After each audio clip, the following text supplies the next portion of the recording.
Hey guys, how are you? It's been a while since last time we met, we talked, or even we had an email exchange.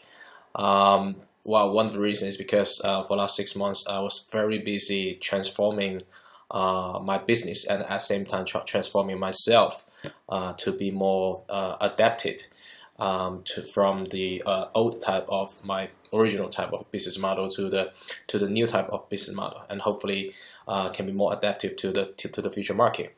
And I like to make a video to say hi basically, and also give you guys some update of my latest how we made a change, and hopefully this can also be helpful to you guys if you guys are also trying to transform the existing business to more kind of focus on online, more kind of focus on digital marketing, more kind of focus on the quantifiable product development, quantifiable kind of online advertisement. Then maybe my experience can be useful for you too. I think probably a lot of you guys know that my background is OEM, ODM, and pretty much focus on selling to brick and mortar, selling to high street retailers, and develop product for them before.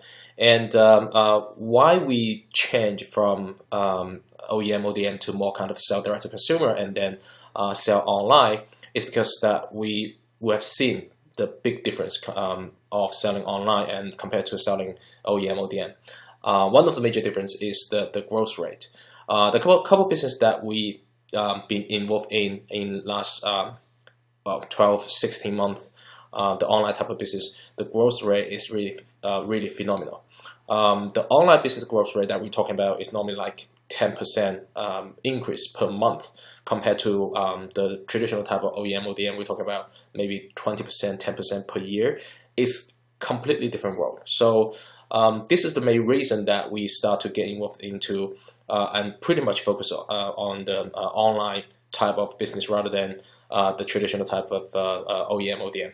We launched our online business from about 6 months ago, well, 7 months ago now, and we really start to drive the online sales from about 4 months ago. And over the last 4 months, we have seen a lot. We have experienced very good time, very bad time. We had success, we have some failure, but overall the growth of the business is quite fast. And also based on the data we had from last 4 months, we are forecasting about 50% growth in our first year, and then second year, first 50% growth in our first half of the year, and the second half of the year we are expecting another 50% growth. So actually we are doubling our business in year one. Of course we're still small, but the growth rate is really phenomenal. And we're quite confident that in 2 years' time we will be surpassing our OEM, ODM business in terms of volume and also value. So that's why I think my experience can maybe also useful for you guys.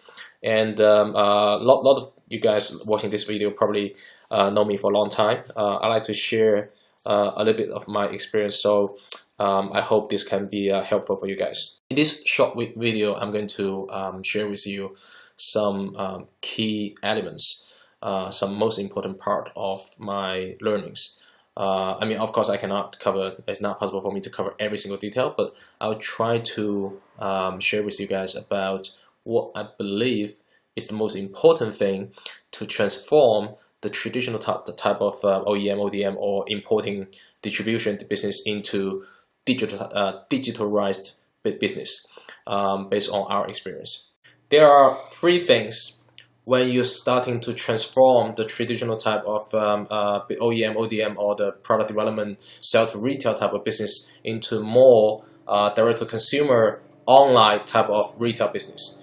The first thing of these 3 important things that we learn is use data to make decision.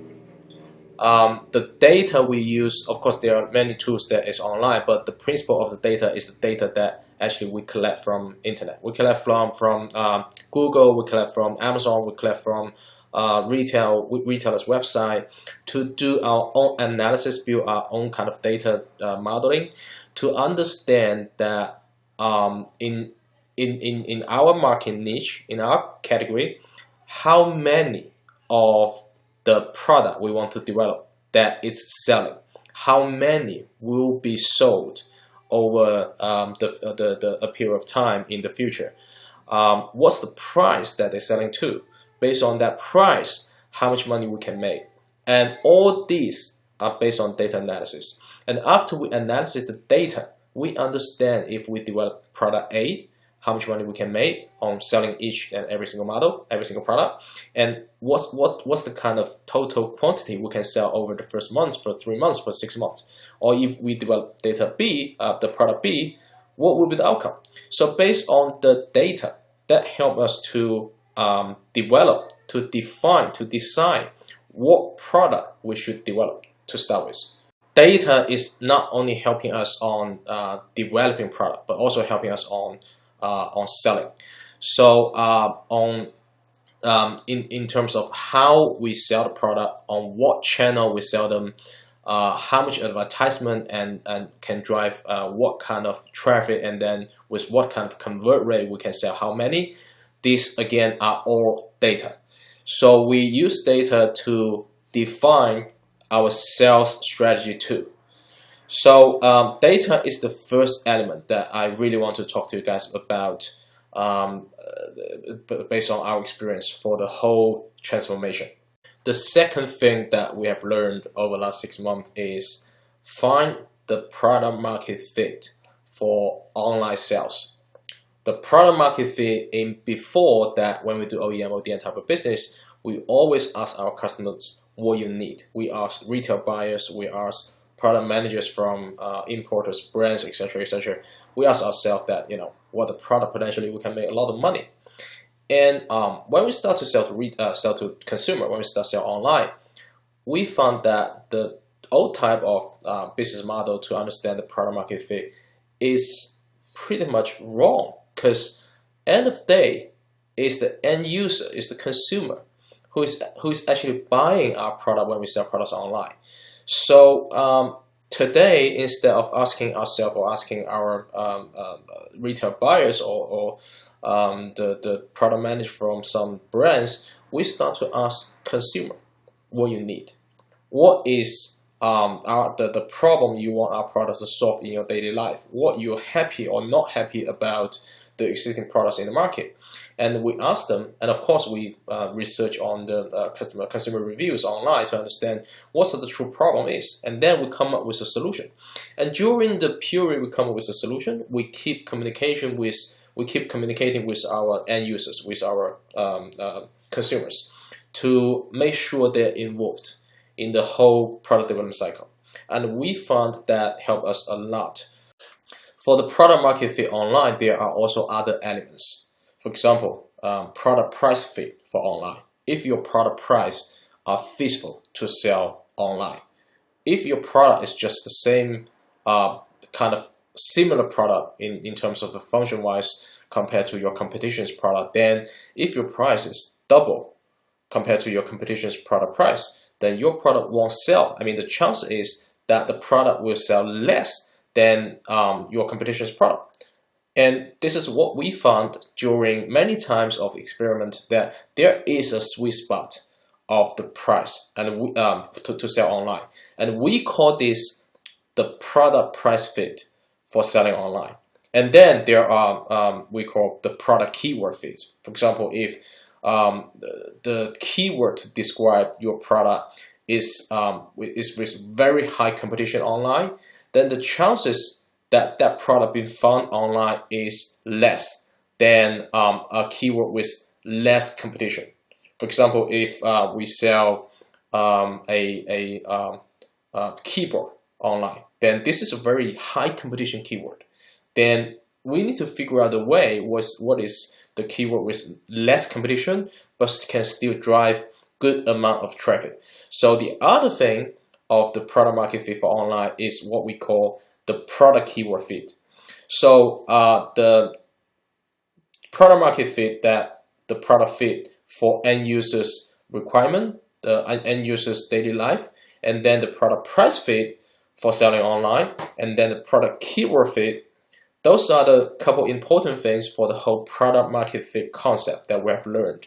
And of course there are more, And hopefully that I can find another time to give you more in-depth explanation of the whole product market fit ideal. But I think the top three important things are the usability, so the product fit for the consumer's needs, and then the product price fit, and then the product keyword fit. That's what we found the top three most important thing for product market fit for selling online. The third thing we have learned over the last couple months is differentiation. So every single product that when we brought to market, the product which can differentiate itself from competition are actually the product easier for us to market, and then easier for us to get attention, easier for us to get traffic, and then easier for us to get higher sales. The product which is just me too compared to other competition's product, of course it will still sell, but it's more difficult for us to get attention, it's more difficult for us to get product to get reviewed, so it's more difficult for us to get the traffic. Obviously it's not that easy, it's more difficult for us to get sales, to get good sales. So the last thing that I want to share with you guys is we feel that differentiation of a product can help a lot drive the sales. So these are the three important things that we learned from last 6 months. I hope you guys found this helpful. If you have any questions, I think I probably will be in Hong Kong in October, and you're more than welcome, of course, to email me or call me or leave a message down below this video. Then I'll try my best to get back to you as soon as possible. Thank you very much for watching, and you have a nice day.